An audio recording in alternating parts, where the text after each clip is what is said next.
I had just moved into what I thought was the perfect neighborhood. Quiet streets, manicured lawns, and a sparkling community pool that was calling my name.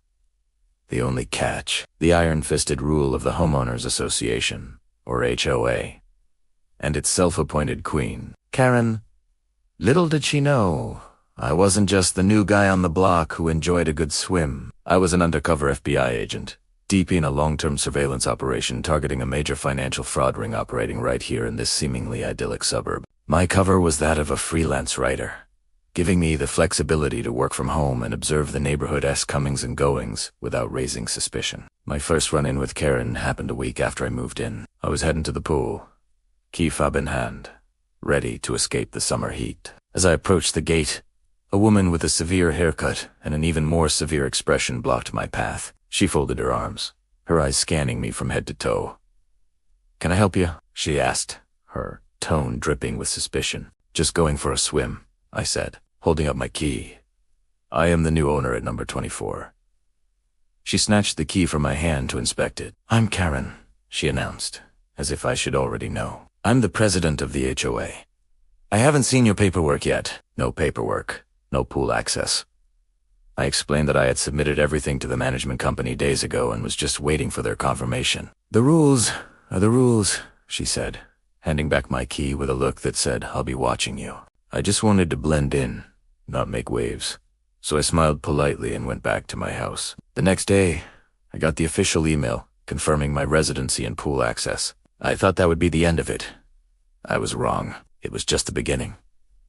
Over the next few weeks, Karen seemed to be everywhere. She'd complain if my lawn was a quarter-inch too long. She'd leave passive-aggressive notes on my door about my recycling bin being out an hour too early. My main focus was my actual job monitoring the ringleader of the fraud case, a man named Mr. Henderson, who lived just 3 houses down from me. He was smart, cautious, and incredibly difficult to pin down. The last thing I needed was a neighborhood busybody drawing attention to me. I did my best to be the model resident, following every ridiculous rule to the letter, just to keep Karen off my back. The real trouble started a month later. I was at the pool, relaxing on a lounge chair and discreetly observing Henderson as he hosted a small get. I had a waterproof high-tech listening device disguised as a fitness tracker on my wrist, picking up snippets of conversation. Suddenly, Karen stormed into the pool area, her face a mask of pure fury. She marched right up to my chair.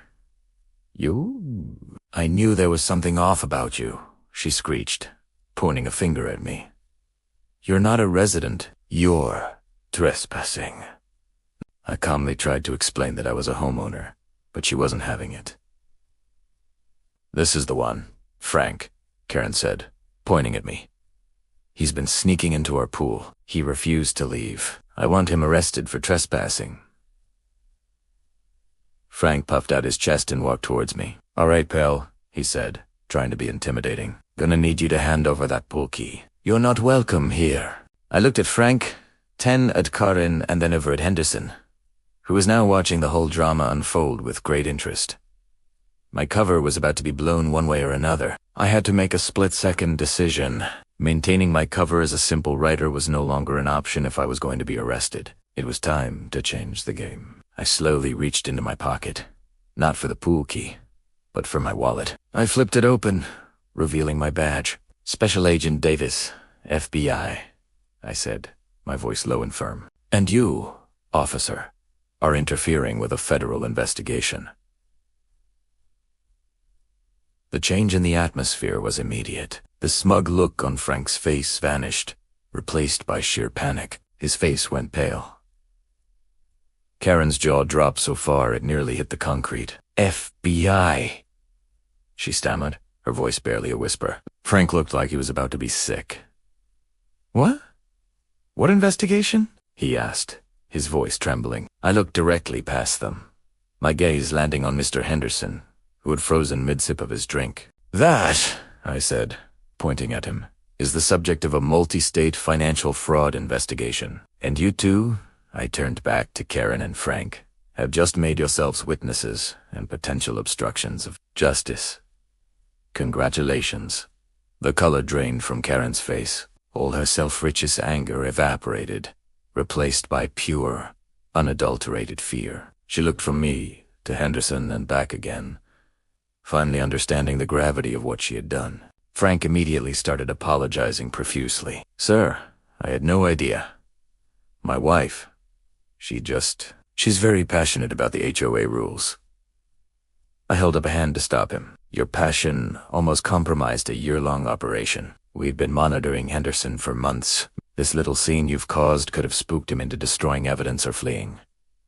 Karen just stood there, speechless, her reign as the neighborhood queen crumbling around her. Just then, as if on cue, 2 black sedans pulled up to the curb outside the pool fence. My team, who had been monitoring the situation from a distance, had decided it was time to move in. Several agents in tactical gear emerged and began to calmly but firmly approach Henderson's party. The game was up. Henderson saw them coming, and the look of realization on his face was priceless. He knew he was caught. The agents quickly and professionally took Henderson and his key associates into custody. It was all over in a matter of minutes. The whole neighborhood was now out on their lawns, watching the scene unfold in disbelief. And right in the middle of it all stood Karen and Frank, looking completely lost.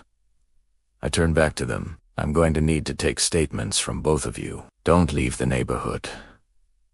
I said it with an authority that left no room for argument. Later that evening, after Henderson was processed and the dust had settled, I had a very long talk with Karen and Frank.